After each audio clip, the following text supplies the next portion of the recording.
Summary of Crito by Plato. Socrates was found guilty of asabia and influencing the youth by a group of Athenians, and they have sentenced him to death. Now he is in jail waiting for his execution, which can't happen until a nearby church service is over. No one knows for sure when the event will end, so Socrates can only guess how much time he has left. When he wakes up early one morning, his friend and student Crito is already waiting to talk to him.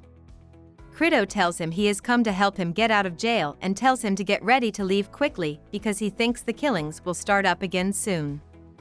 Socrates disagrees, because he saw in a dream that he still has a few days to live. They put the question aside, though, because Crito insists that they must leave right away. He begs Socrates with all his heart to leave, telling him to think not only about his own safety but also about the safety of his friends and family. Socrates replies by criticizing Crito's care about what people think, which he says has nothing to do with the fact that escaping a death to which he is legally sentenced is wrong. Crito keeps pushing him, saying that he would be a wimp if he didn't try to save himself. He says it would be embarrassing if Socrates died and people thought that Crito and Socrates' other friends hadn't tried to save him. Socrates asks Crito to think back on how they have always solved problems like this and pushes him to give a logical reason for the plan he suggests. This question starts the real intellectual conversation. Socrates says that what people think about his death doesn't matter because they can't tell the difference between good and immoral behavior. He tells Crito that they have always agreed that it is wrong to get back at someone for a wrong done to you, since doing something wrong in return for something wrong is still doing something wrong. Socrates says Crito is being inconsistent when he says he still believes this. To show this accusation, he gives a three-part argument for why citizens should be completely loyal to the state. First, that citizens owe the state for the benefits it gives. Second, that citizens always have the chance to convince the state to do something different. And third, that citizens can always leave the state if they don't like its laws. Socrates' reasoning suggests that being a citizen of a state is like signing a social contract agreeing to do what the state wants, even if you don't agree with it.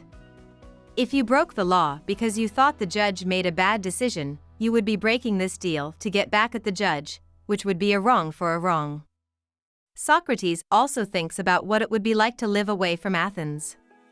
He says that any city with good rules would be suspicious of him because he has already shown that he is willing to break the law when it suits him. In a city with bad government, on the other hand, he would have to spend the rest of his life in a place where politics are a mess. Also, if he dies in Athens, his friends will take care of his family. If he dies somewhere else, he can't answer for them. Socrates ends by saying that he would risk a bad fate in the future if he broke his moral principles for his own benefit. He also says that he is both intuitively and intellectually sure that his beliefs are in line with the principles of divine justice. Crito won't say that Socrates is right, but he does agree that he has nothing more to say. Socrates says goodbye to him. About the author. Plato was born into a wealthy family in Athens during the Peloponnesian War, which was a very dangerous time. Even though he was at first interested in politics, he ended up choosing philosophy instead. He joined Socrates' intellectual group and was a part of it for about a decade until Socrates was killed. A few years later, he opened the academy in Athens. It was the first school of philosophy of its kind. The school gained a lot of power and attracted many students, like Aristotle, who went on to have successful lives. Plato wrote a long series of intellectual dialogues with his old teacher, Socrates, while he was studying and teaching philosophy.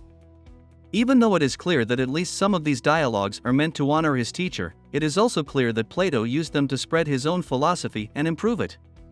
Because of this, it is hard to separate Socrates' ideas from Plato's. Plato usually stayed out of politics, but he had a confusing relationship with the tyrants of Syracuse.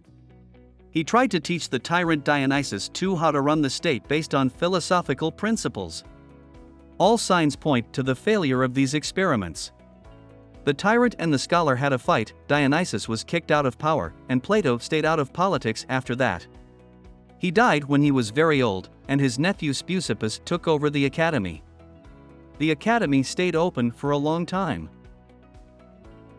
Hope we summarized it fully and you liked it. Please hit the like button and subscribe to our channel so that we are motivated to create more videos.